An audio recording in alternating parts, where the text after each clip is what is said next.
Of course, our viewers from across the country, those of you watching us from Kumasi, we're grateful that you stayed there to be part of the show. And of course, if you're watching us from Kintampo in the Bonafo region, this is News at 10. Let's start with that big one.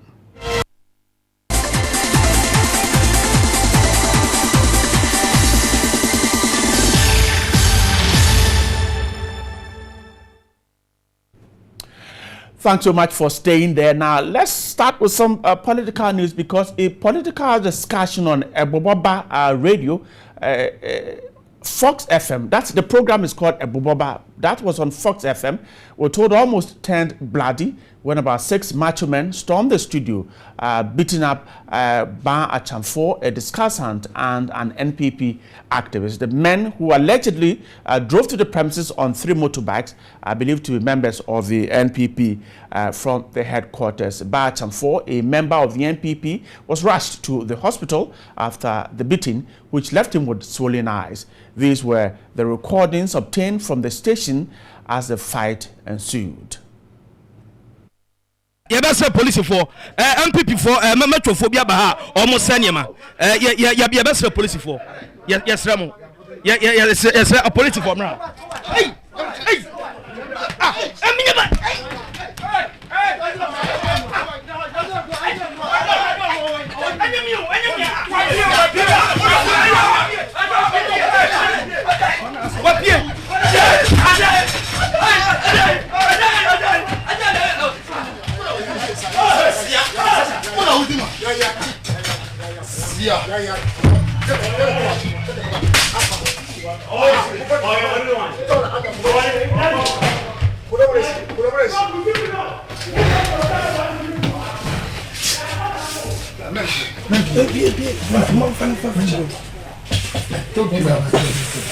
This is a recipe for disaster.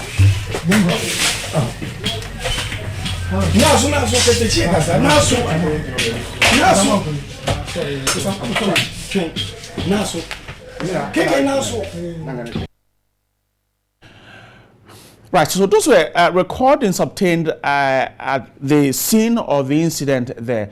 Kweku Chermatin in Cancer was the host of the program this morning. He's just joined me on the phone lines. Kweku, I'm grateful for your time tonight. Well, many thanks, Bright, and a very good evening to your listeners as well. I'm grateful. Can you confirm that indeed these recordings were obtained from your show this morning? Yes, I listened to it right now, and that's exactly what happened at the studios. In fact, the program was aired this afternoon. Oh, it was aired in the afternoon? Yeah, it's an afternoon political show. Great. What really happened? Well, what happened was that it's our usual political show that's always aired in the afternoon. It's aired in the afternoon. So this afternoon, we invited Ban Achamfor of the NPP together with 2 others. That's Alhaji Abubakar Sadiq of the PNC and 1 social analyst. They were on the show at the moment at that point in time. So for starters, I was just asking Ban Achamfor about why he's always been saying negative things about the NPP party, and if he still believes he's a true member of the NPP. In fact, that was just what I said for starters. So he was reacting to my question, and along the line, he was saying a whole lot of things anyway, including what he thinks about the campaign of Nana Akufo-Addo at the moment, including their donation or Ibima project, if I may say so. So along the line, what I saw was that Kwesiche, he happens to be the regional communications director of the NPP in the region, actually. He came into the studio.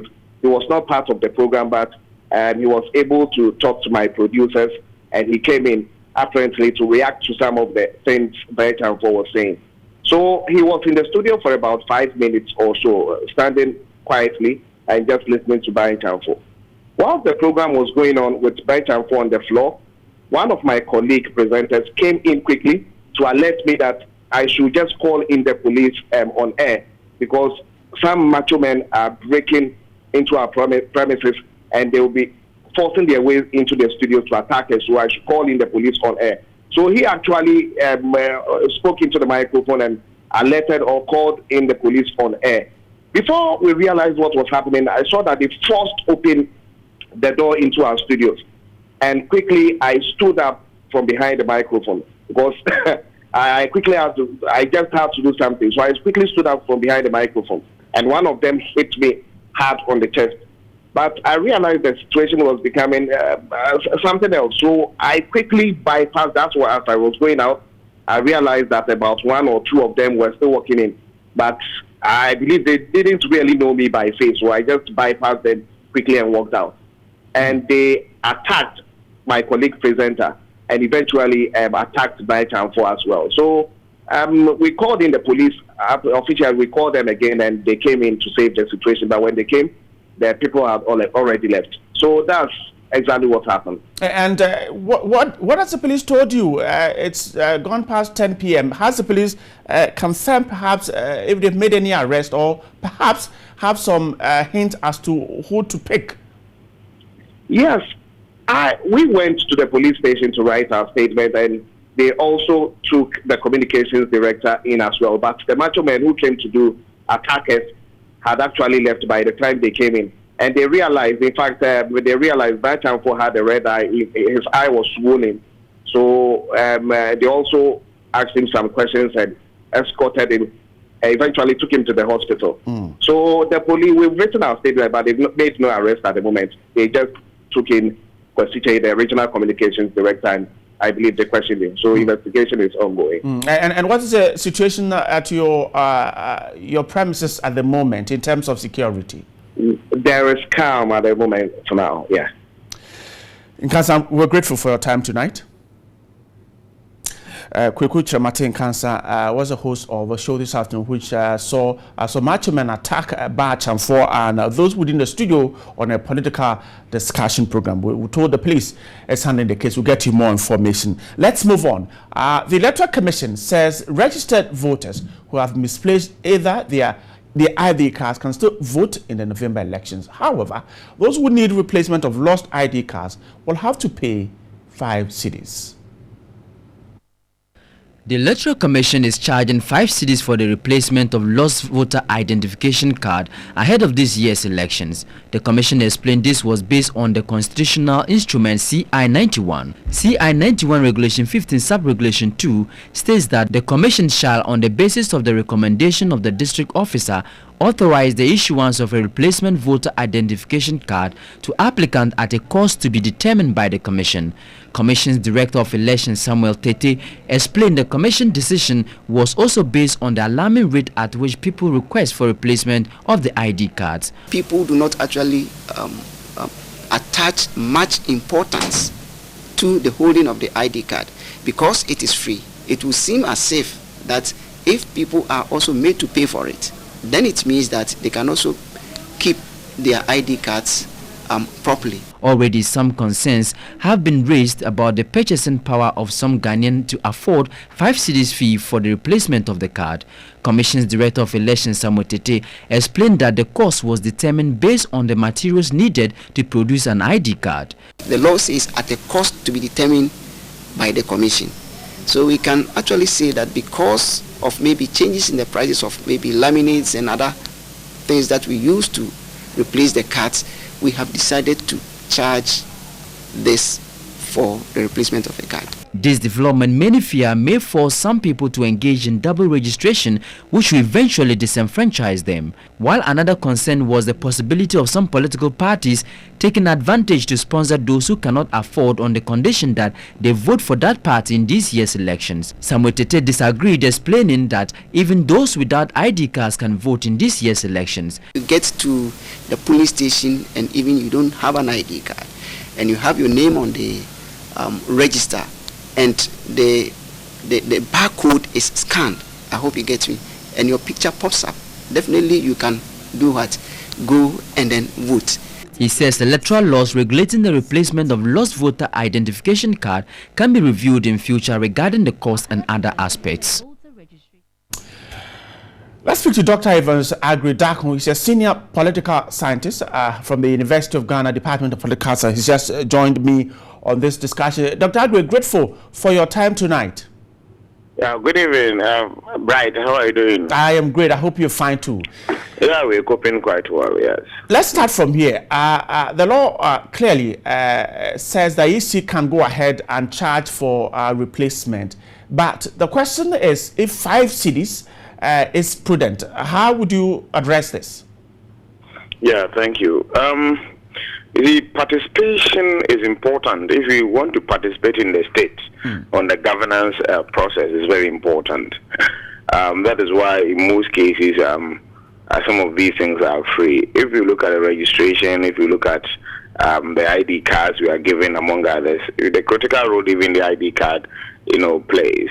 Apart from the elections, the ID card has also become a national ID card in the absence of any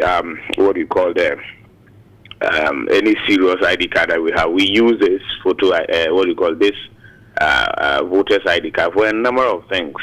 Because of the fact that the institution providing this is very credible, most organizations, most institutions will want to accept that one. They put it way above other institutional cards that are provided, maybe by a specific institution within the country. But it's also important that we such cards, we take them seriously. Somebody has said that anything which has no cost has no value. If the state has provided it free of charge for the first instance, and the state or the institution is saying that, look, if for whatever reason you misplace it and we're going to charge you for 5 cities for replacing it, what it means is that even though some will suggest that it should still be free, I think that it shouldn't be too much for us.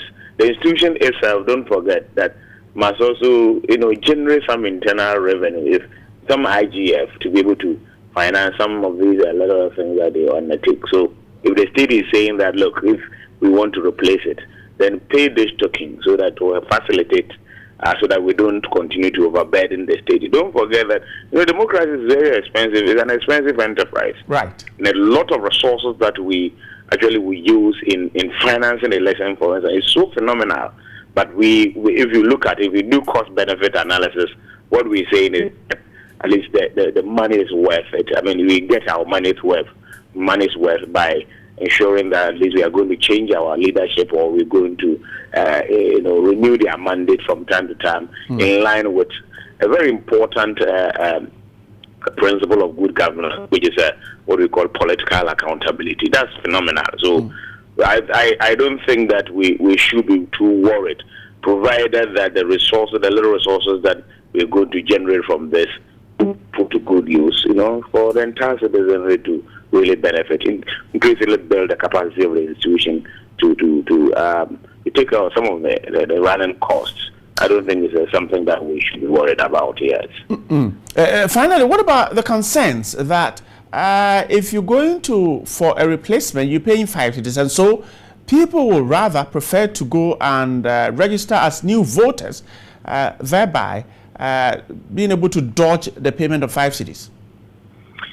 Yeah, that's why it is important that we have done the biometric, isn't it? So if the person is not going to change his name and the person is not going to use other things that will help him or her dodge the system, it should be possible. I mean, if I go and I mention my name, Ivan Zagredako, I give my age, etc., it should pop up.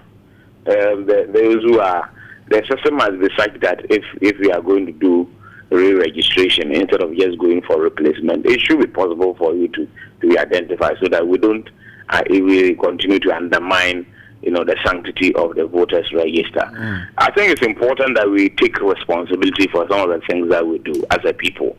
The way to go for me, I mean, of course, I mean, as a political scientist, I am interested in participation that will also enhance the dignity of the state, and also ensure that you and I have a stake, because we have a stake in how the state is governed if we participate. And when we vote in an election, is one of the most important, one of the explicit ways by which we demonstrate, participation in the politics of the state.